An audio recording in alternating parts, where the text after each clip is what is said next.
We're joined now by former CIA Deputy Director Mike Morell. He's also our CBS News Senior National Security Contributor. Good to have you here. Good to be here, Margaret. You just had that Foreign Affairs article that got all this attention. The terrorism warning lights are blinking red again. You compared the moment we are in now to what happened in the lead up to 9/11. And I want to play something FBI Director Chris Wray said earlier this month. Our most immediate concern has been that individuals or small groups will draw twisted inspiration from the events in the Middle East to carry out attacks here at home. But now, on top of that, increasingly concerning is the potential for a coordinated attack here in the homeland, not unlike the ISIS-K attack we saw at the Russia concert hall back in March. That's chilling. The White House says the president is briefed regularly on threats. If that is true, do you think he's doing enough? Hard for me to say whether he's doing enough because a lot of what needs to be done we wouldn't see publicly. What I would say is I ran into a lot of current intelligence officers and current policymakers after we published the article. The response was almost universal in, we're glad you wrote this, it's really important. I read that as maybe there's a lack of a sense of urgency here, and that's really important. A lack of sense of urgency among members of the public or the government? The administration, yeah, and Congress, quite frankly. There needs to be a sense of urgency about this, and I think the American public needs to understand what the threat is. That's why we called for a public congressional hearing just on the terrorist threats to the homeland, right? Not a hearing on threats broadly, but threats to the homeland.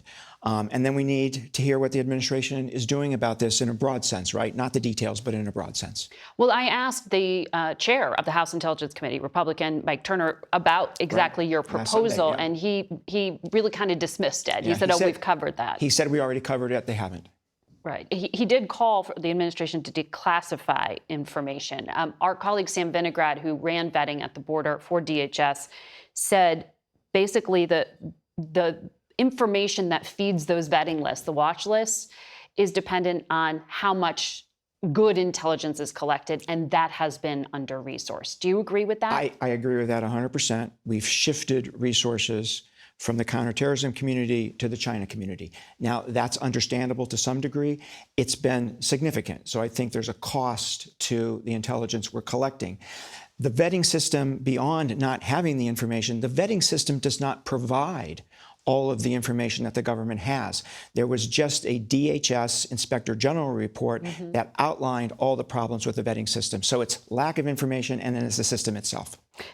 And we have it on a graphic. The report said Customs and Border Protection could not access all federal data necessary to enable complete screening and vetting of non-citizens seeking admissions into the United States. This is the government saying we can't vet everyone properly. Right. And Customs and Border doesn't have the technology, right, to even connect. There are all sorts of issues here that need to be resolved. Mike Morell, stay with us. I have to take a break, but there's much more I want to talk to you about. Welcome back to Face the Nation. We return now to our conversation with CBS News Senior National Security Contributor Mike Morell. Mike, I want to ask you about some video that CBS broadcast earlier this week. 60 Minutes obtained it. It's Saudi national Omar al-Bayoumi walking around the U.S. Capitol back in 1999. We're seeing that video now. It was shot within 90 days of the time when senior al-Qaeda planners were deciding on 9/11 targets, according to the FBI. At the time, you were at the CIA. We know now the FBI identified this man, al-Bayoumi, as an intelligence operative with close ties to two of the 9/11 hijackers. But in that 9/11 Commission report, it said there was no credible evidence that he was a violent extremist or aided extremist. Now that you have seen this video, what do you think it reveals? No doubt in my mind that it is a casing video, for some sort of terrorist attack, number one. Number two, pretty clear to me that al-Bayoumi was either working for al-Qaeda or was al-Qaeda. Did he know about the 9/11 attacks? Probably not. Did he know that the two individuals he was interacting with were 9/11 hijackers? Probably not. But no doubt in my mind that Al-Qaeda tasked him to do this casing video. The video is chilling. It's chilling in terms of what he was videotaping, his narration over the top of it, which is part what tells you it was a casing video, and his extremist comments. Let me just give you two examples, Margaret. On the casing part, at one point he says, "I will get over there." He's looking at the Washington Monument. "I will get over there and I will report. I will report to you in detail what is there." He's talking to somebody, right? And he talks about a plan. Not like a tourist would. Not like a tourist video. And then in terms of the extremism, he's looking at the Capitol and he says, "They say that our kids are demons. However, these are the demons," what he's looking at.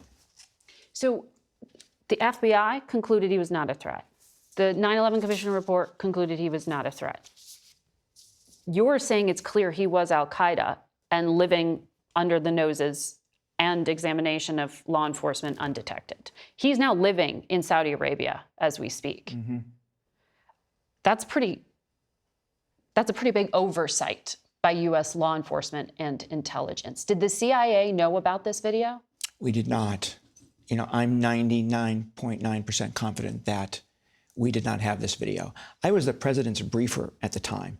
If somebody had shown me this video, I would have shown it to the president. It was, as I understand it, UK officials, UK intelligence that scooped up this video. So when he left the United States, he went to the UK. And after 9/11, the FBI discovered that he had helped the two 9/11 hijackers get their first apartment. And the FBI learned that.